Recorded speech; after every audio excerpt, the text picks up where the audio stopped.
first saw Matthew's Romeo and Juliet, I think it was in the summer of 2019. They had a gala performance at Sadler's Wells Theatre in London, which was the first time they'd shown it in London, and I was invited. And I was not sure what to expect, because with Matthew, you never quite know what his productions are going to be like. You just know they're going to be a very different take on a story. And I was, I think, overwhelmed, really, because it was such a different version of Romeo and Juliet, but it had all the kind of the things that you wanted in it. It had, you know, the love, the drama, the tragedy. So yeah, I was really impressed with it. Yeah, the thing about Romeo and Juliet is when he decided to do it, he used a very young company of dancers. So it has a very youthful style to it, which is different from his other works. Every work that he does is very different because he draws on his dancers' experience, both as actors and as dancers and movement creators. So each style has its own kind of unique style of movement. So this one feels very different to all the other shows of his that I've seen. He also had a very young associate choreographer working with him, Ariel Smith, who obviously had a lot of input into the production as well. And I think you can see that. It feels a very unique take on Romeo and Juliet and a unique Matthew Bourne show.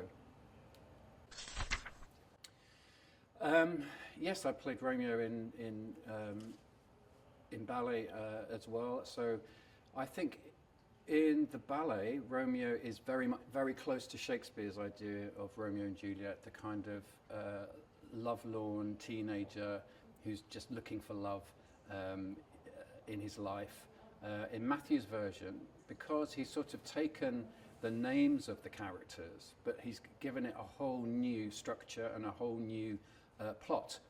So in his production of Romeo, he is a kind of a boy who has come from very kind of wealthy and parents who haven't really given him much love as a child. So he's looking for any kind of love that he can find. It's a very different, I think, vibe for Romeo in Matthew's production. But as I say, all the characters in Matt's production are named after the Shakespeare characters, but are very much of their own story and their own kind of way of telling the story.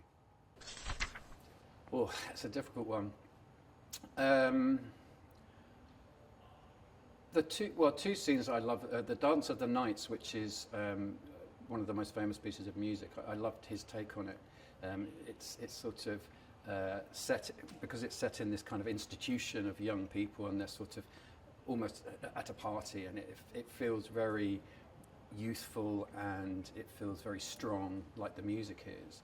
So that was one scene that impressed me, and the other, I think, is probably the balcony part, what I know as a balcony pas de deux, because I think that the use of movement was so surprising to me, but it still had all the qualities that I wanted to see of that romantic situation developing.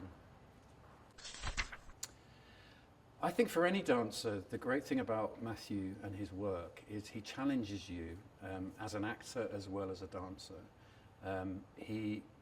The whole rehearsal process is treated like we're doing a play. So your kind of character study and the research that you do into your character is like when you're doing a play. So that means that all the movement that happens and the storytelling that happens comes from a character and from the story we're trying to tell. And I think that's still quite rare in dance today, to find a choreographer like that, or a director choreographer like that. He also manages to make everybody, I think, of his company feel really worthy and really important to the project. And again, which is quite rare, I think, for any big dance company. So I think he's always a pleasure to work with for those reasons. So at the moment, I have nothing planned for Japan at the moment, but I think I'm hoping very much that soon I'll have another project, because I love working in Japan. But I'm also doing, next year, I'm working as a choreographer again in Germany, restaging 2 of the shows I've done there. I'm also performing in the musical A Chorus Line, which is going to be in London and all over the UK. We're doing a tour of that as well. And then I'm also directing and choreographing an operetta in Germany as well. So a busy year.